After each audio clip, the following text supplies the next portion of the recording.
The Premier League season has proven that Brentford are way bigger than just one manager or a couple of star players. Brentford in that first half preventing Arsenal from playing completely. Their press worked really well. You did beat Man United, you did beat Liverpool, and you did beat Newcastle. I saw Brentford, I've seen them a few times, but I saw them absolutely outplay Chelsea. At the time where we talk a lot about Thomas Frank and Brentford letting him go and replacing him with Keith Andrews, and this team being even better than they were last season without Mbomo, Norgard and Wissa is pretty much exceptional. For years, people said their success only worked because of Thomas Frank and a few key attackers. So when the summer of 2025 hit and Thomas Frank left for Tottenham and both Mbomo and Wissa were sold, most fans expected Brentford to fall apart. A tough summer that you had to go through, clearly like the spine of the club almost got, kind of moved away in an instant. You lost Mbomo, Christian Norgard, Johan Wissa as well, obviously changing managerial duties. Everyone predicted relegation, especially since Frank's replacement was a set-piece coach. What? But that's not what happened at all. Keith Andrews came in, the team kept evolving, and now Brentford look better than ever. And Janelt looking for Igor Thiago, he's found the gap. Here he goes round the goalkeeper, and in!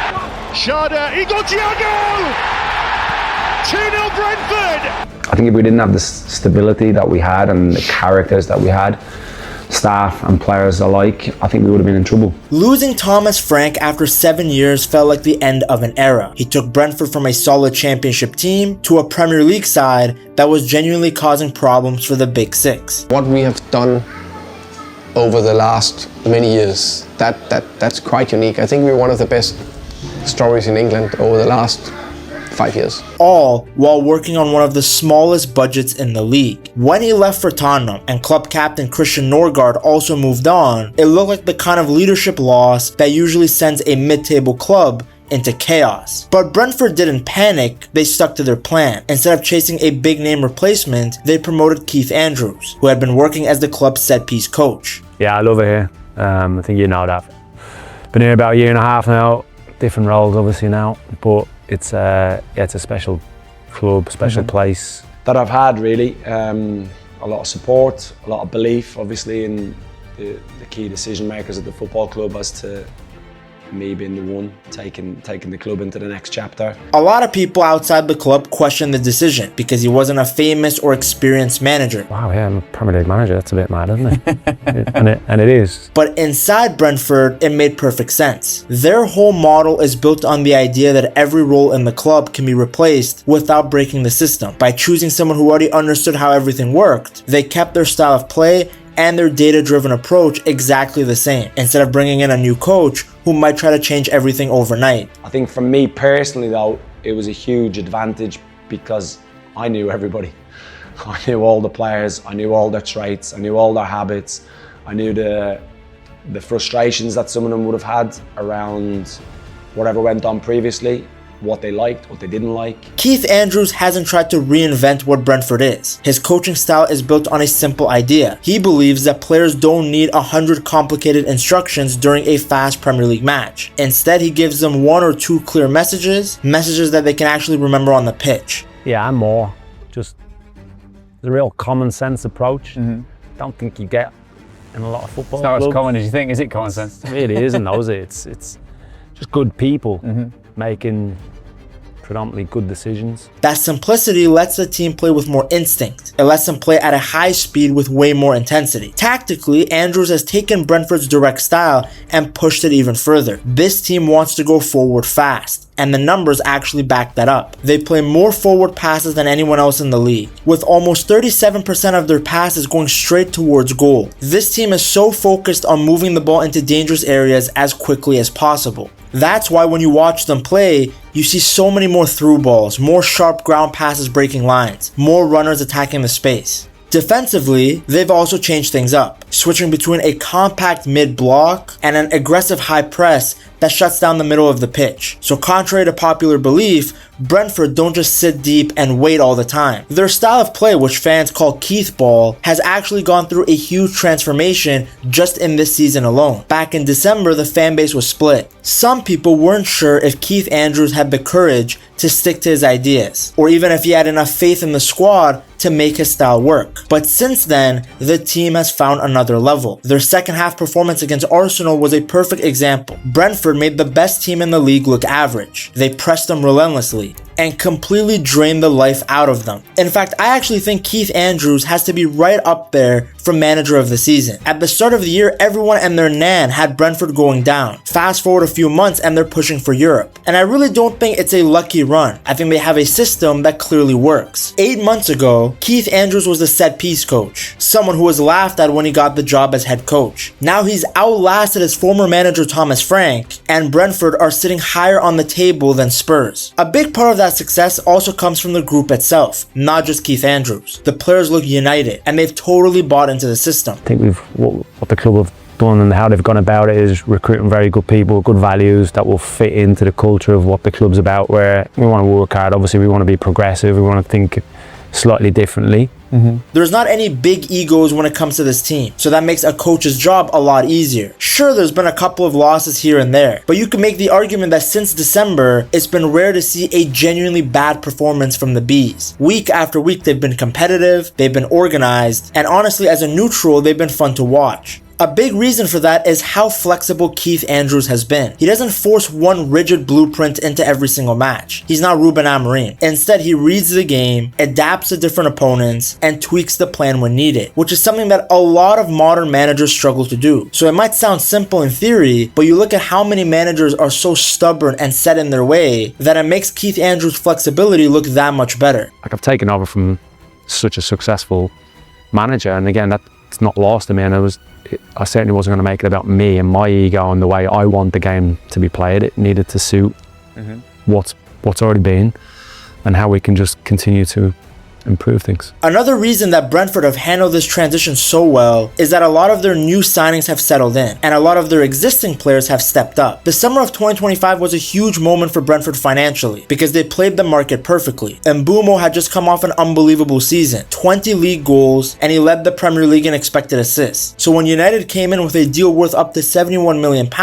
Brentford took the opportunity. Then not long after that, Wissa was sold to Newcastle for more than £50 million after scoring 19 goals the season before. On top of that, experienced names like Christian Norgard and Flecken also moved on. I guess with Flecken, Brentford fans were actually excited to see him go because he was a bit of a sketch guy in goal. Couldn't save a PDF. Instead of panicking about losing their big name players though, Brentford treated it as a chance to reset the squad. It was kind of like what happened with Liverpool after they sold Coutinho. By selling a star, it gave them a chance to improve the whole team rather than rely on just one or two big names. The recruitment team used the money to bring in players who fit Keith Andrews' tactical ideas, focusing on long-term fit instead of someone that can just help them in the short term. So it wasn't about replacing one or two stars. It was about building a stronger and deeper team that could keep evolving. For example, bringing in Kelleher from Liverpool turned out to be a huge move. He was very good for the Reds when he stepped up in Alisson's injury, so everyone could see that he could be a number one at a different team. He's very calm, confident on the ball, and he's perfect for a team like Brentford that wants to play forward fast. His long passing has been massive this season, helping Brentford skip past pressure and start attacks in seconds. Then you have the biggest story of the season that has come from a player that feels like a new signing, but he's not really, and that's Igor Thiago. After a tough injury-filled first season, he's exploded into being one of the most dangerous strikers in the league. He's so strong, aggressive, and he's always pressing. He's been Brentford's main man up front, an absolute weapon, because he's scoring so many goals, he's bullying defenders, and he's constantly forcing mistakes from the opposition. His partnership with Ouattara has added serious speed to the attack, giving Brentford a new edge going forward, because that guy Ouattara never stops running. Every time they get the ball to Thiago, he's always there to support. Now while the forwards get the attention, Brentford's defense has been just as important. Nathan Collins, Sepp van den Berg, and Christoph Ajer have all built a really solid partnership at center back. No matter which pair has played together, they've been great, stabilizing that back line. Collins, who's now the captain, has been incredibly reliable. while Vandenberg's size and aerial ability makes him so tough to beat. Together, these three have helped cut down the number of shots that Brentford give away, turning the team into one of the most organized defensive sides in the entire league. Another key piece has been Michael Kayode. Since joining permanently, this guy has brought real energy to the right back spot. He drives forward with the ball, he creates chances like a midfielder, and of course, who can forget his long throw-ins. In a league that has become all about set pieces, having a guy like him is so important. He fits perfectly into Andrew Keith's fast, vertical style, and he shows how Brentford won every position on the pitch to contribute going forward. Then you have one of the most questioned moves in the summer, which was the signing of a 35-year-old Jordan Henderson from Ajax. Now, a lot of people thought this guy couldn't keep up with Brentford's fast vertical style, but Keith Andrews has actually used him in a really smart way. Instead of asking him to cover a ton of ground, Henderson plays as this experienced anchor in the middle of the park. Yeah, Jordan's got huge presence for obvious reasons. He's done pretty much everything that been phenomenal, hasn't he? He drove one of the biggest clubs in world football for such a long period of time, and then what he's done is for his country. So he's a huge player. His job is to protect the spaces in front of the defense, to organize the press, and let more energetic players like Janelt and Jensen push forward to win the second balls from Igor Thiago's duels. And when Brentford need to close out a game, Andrews isn't afraid to change shape. The team can drop into a 5-3-2, and Jordan Henderson can turn into an extra coach on the pitch, helping keep everyone compact and organized. I mean, people forget this guy captained Liverpool to a Premier League title and a Champions League one. Sure, he doesn't have the most flair,